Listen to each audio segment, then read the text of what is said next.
ये कहानी एक साइंटिफिक मिस्ट्री जैसी है। एक ऐसी पहेली जिसने सिर्फ फिजिक्स के नियमों को ही नहीं बल्कि असलियत को लेकर हमारी पूरी समझ को ही बदल कर रख दिया। और ये कहानी शुरू होती है एक बहुत ही मामूली सी चिंगारी से। एक ऐसी चिंगारी जिसने आगे चलकर साइंस की दुनिया में आग लगा दी। तो सवाल ये था कि आखिर लाइट है क्या, एक वेव या एक पार्टिकल? मतलब क्या वो पानी की लहरों की तरह फैलती है या फिर छोटी छोटी गोलियों की बौछार की तरह है? यह सुनने में शायद बहुत आसान लगे, पर इस एक सवाल के जवाब में ही हमारी आज की पूरी टेक्नोलॉजी की दुनिया की नींव छिपी हुई है। तो चलिए टाइम में थोड़ा पीछे चलते हैं, 19वीं सदी के आखिरी सालों में। उस दौर के साइंटिस्ट लाइट और इलेक्ट्रिसिटी के साथ एक्सपेरिमेंट्स कर रहे थे और तभी उन्हें कुछ बहुत ही अजीब दिखना शुरू हुआ। ऐसा कुछ जिसे उस वक्त की साइंस एक्सप्लेन ही नहीं कर पा रही थी।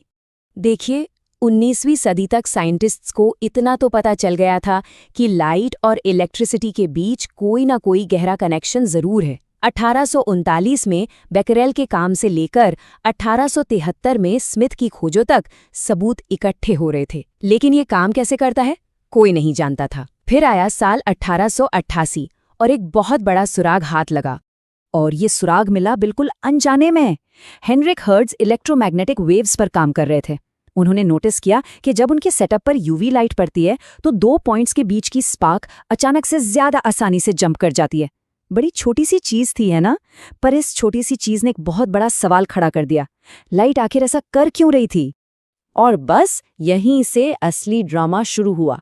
हर्ट्ज की डिस्कवरी के बाद जो एक्सपेरिमेंट्स हुए, उनके रिजल्ट्स ने तो फिजिक्स के सारे पुराने नियम तोड़ दिए।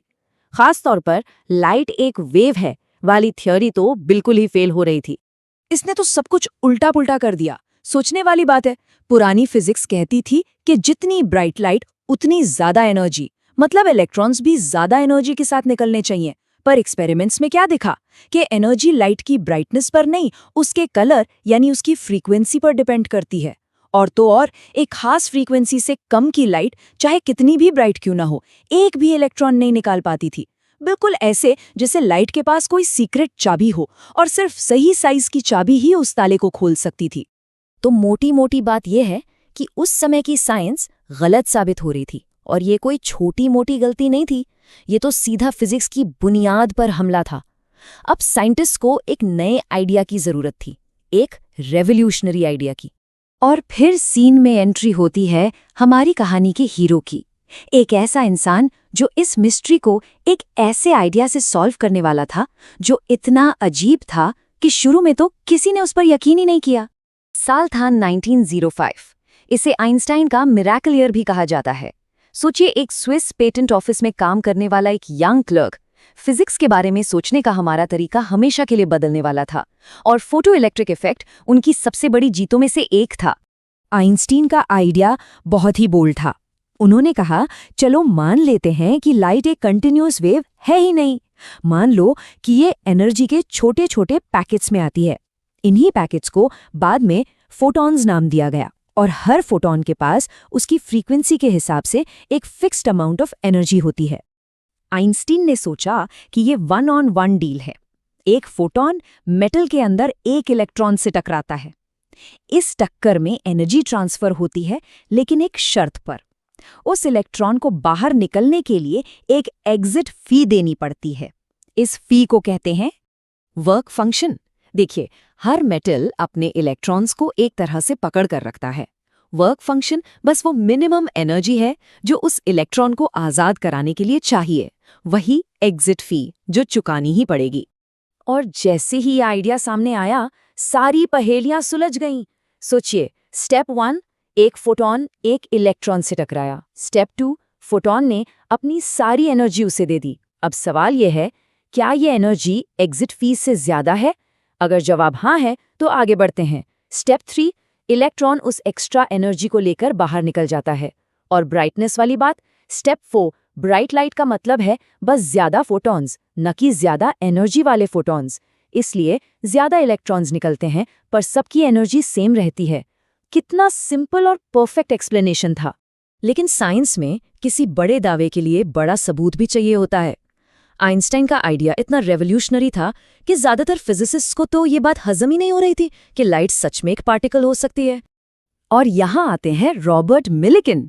मजेदार बात यह है कि उन्होंने एक्सपेरिमेंट्स शुरू किए थे आइंस्टाइन को गलत साबित करने के लिए।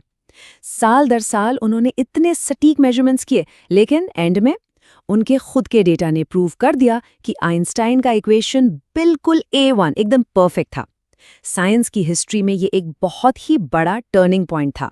इस डिस्कवरी की इंपॉर्टेंस का अंदाजा इस बात से लगाया जा सकता है कि इसके लिए एक नहीं बल्कि 2 नोबेल प्राइज दिए गए। पहले 1921 में आइंस्टाइन को उनकी थ्योरी के लिए, और फिर 1923 में मिलिकन को उस थ्योरी को एक्सपेरिमेंट से साबित करने के लिए। ये बताता है कि ये कितना बड़ा गेम चेंजर था। तो इस सब का फाइनल रिजल्ट क्या निकला? इससे असलियत के बारे में एक नई और थोड़ी अजीब सी समझ मिली कि लाइट न तो पूरी तरह से वेव है और न ही पूरी तरह से पार्टिकल। वो दोनों हैं एक ही समय पर। जैसी सिचुएशन वैसा रूप। ये क्वांटम मैकेनिक्स के सबसे बड़े रहस्यों में से एक है। ओके, तो ये सब तो हो गई 100 साल पुरानी फिजिक्स की बात। आज की डेट में इसकी क्या वैल्यू है? वैल्यू ये है कि यही अजीब सा क्वांटम इफेक्ट हमारे आसपास की टेक्नोलॉजी की बुनियाद है। जब भी कोई अपने डिजिटल कैमरा से फोटो खींचता है ना, तो वो असल में फोटो इलेक्ट्रिक इफेक्ट का ही इस्तेमाल कर रहा होता है। लाइट यानी फोटॉन्स कैमरा के सेंसर से टकराते हैं, इलेक्ट्रॉन्स को बाहर निकालते हैं, और बस वही इलेक्ट्रॉन्स एक इलेक्ट्रॉनिक सिग्नल बन जाते हैं। इमेज तैयार। Night vision devices, solar panels, सब कुछ इसी एक प्रिंसिपल पर चलता है। और एक हैरान करने वाला एग्जाम्पल है स्पेस से। स्पेसक्राफ्ट्स पर लगातार सूरज की रोशनी पड़ती रहती है। ये रोशनी उनकी सतह से इलेक्ट्रॉन्स को बाहर फेंकती रहती है। इससे एक स्टैटिक चार्ज बिल्ड हो सकता है जो उनके नाजुक इलेक्ट्रॉनिक्स को खराब कर सकता है। मतलब इंजीनियर्स को स्पेसक्राफ्ट्स डिजाइन करते वक्त भी इस क्वांटम इफेक्ट का ध्यान रखना पड़ता है। और शायद सबसे जादुई एग्जाम्पल तो मून पर देखने को मिलता है। चांद पर हवा तो है नहीं, लेकिन वहां धूल का एक अजीब सा एटमॉस्फेयर है। होता क्या है कि सूरज से आने वाले फोटॉन्स धूल के कणों से टकराते हैं, उन्हें चार्ज कर देते हैं। फिर ये चार्ज्ड पार्टिकल्स एक दूसरे को धक्का देते हैं और हवा में तैरने लगते हैं। सोचिए, ये क्वांटम फिजिक्स है जो चांद पर धूल के फव्वारे बनाती है। तो अगली बार जब कोई धूप में बाहर निकले या अपने फोन से कोई फोटो ले, तो ये याद रखिएगा कि वो एक 100 साल पुरानी मिस्ट्री के नतीजे को एक्सपीरियंस कर रहा है। एक ऐसी मिस्ट्री जिसने हमें सिखाया कि लाइट एक पार्टिकल है, एक वेव है, और हमारी सोच से कई ज्यादा अजीब और शानदार है। ये सोचने वाली बात है ना, कि और ऐसे कितने क्वांटम सीक्रेट्स हमारी नजरों के ठीक सामने छिपे हुए हैं।